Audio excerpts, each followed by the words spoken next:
Alright, so we're in January, so you know what that means. That means that we're in stinker movie season. Congratulations, we made it. But I thought that I'd actually kick off the 2026 review season with a movie which comes out in January, which isn't a stinker.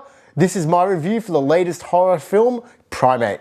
So Primate is the latest horror film which runs for about 90 or so minutes, that's coming out in January. We get one or two of these every single January. It's always like that throwaway kind of horror slasher film, or it might be like a horror supernatural film that comes out and runs for a short period of time. Everyone forgets about it, never talks about it again, usually gets bad reviews, and that's the end of it. However, I'm pleased to report that this new movie Primate actually has a lot to like about it, which surprised me just as much as I'm sure it's going to surprise you. The central plot of the film is very straightforward. It follows Lucy and her group of friends and frat boys who stay at her father's house on the holidays. Meanwhile, the chimp gets rabies, her pet chimp, and goes on a little bit of a killing rampage. So very simple setup, very simple premise, very straightforward, and that's something that I really like. And straight off the bat, something else that I really like is that the majority of the film takes place in the one location. Now, sometimes films being in the one spot can actually be a disadvantage. Sometimes it can become boring and congested. However, at 88 minutes, I think this film really doesn't overstay its welcome, which is a massive plus, especially for a film like this where they could have dragged out the same repetitive gags and scenes in 100 different ways for 2.5 hours. And I think they do a good job of making the chimp Ben actually seem a part of the family. You know, you see the chimp running around, interacting with the family. Clearly, it's a very big part of Lucy and her father's life. So they really do try to get you attached to the chimp, who, while is CGI, honestly doesn't look too bad. I do think that it is notable that it is CGI. It's something that I definitely picked up on straight away. I don't think there was a better solution to make the chimp a live animal or anything of that sort. Obviously that wouldn't have worked with that actor's face is getting ripped off. However, I do think that the CGI chimp does look a little CG at times, but overall, honestly, it's a pretty good design. And I will say as well that the chimp doesn't overstay its welcome either. Obviously, it's the main driving force in the film, but there are scenes without it. There are some good tension scenes between Lucy and her friends and other characters in the film which don't directly involve the chimp at times. So I think that is a positive of the film. And straight off the bat on the chimp, I think that the greatest strength of the film is actually that the characters are in danger in this movie.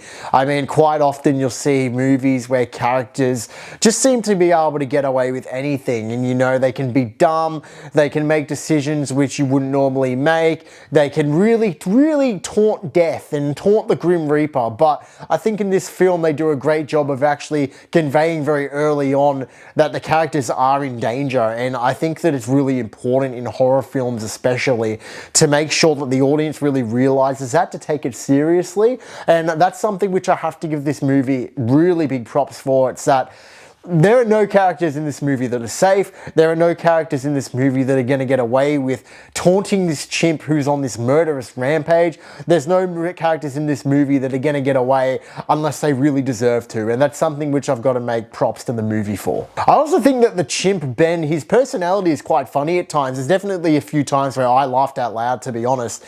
And I think that the writers actually do a good job of setting up some gags with the chimp, but also maintaining that element of threat, which is really present throughout the movie. I think the writers do a fabulous job of actually making sure that you know that this chimp is a living thing which is on the run. It can get into places which, you know, you think that the characters are safe in one spot, but the chimp is a small, nimble creature.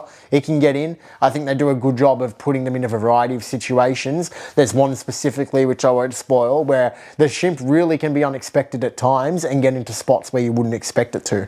I think they also do a good job at showing the progression throughout the film of the chimp itself and its slow progression into madness, because Ben the chimp is a part of the family. As I mentioned earlier, they make that very clear.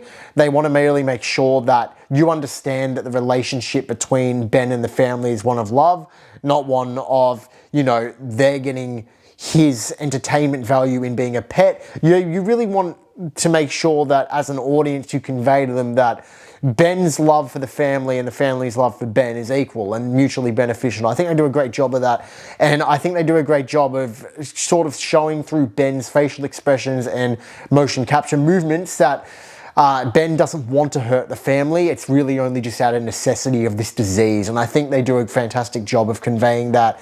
I definitely saw it in the facial expressions of Chimp and the family. And it just kind of adds to the drama and realization that this isn't what you once knew in your pet. This pet is now no longer your pet. This pet is a bloody animal. I will say I did kind of find it a little unrealistic how they do let the chimp kind of roam around freely as a pet. I'm all for it being part of the family, but they do kind of let the chimp have free reign. You know, I understand he's not psychotic at this point in time, but I do feel like as a pet's owner, you wouldn't be letting your pet chimp run around jumping on everything, in beds, under beds, all kinds of things like that. It just seemed like it was maybe stretching things a little too much. At the end of the day, an animal's an animal.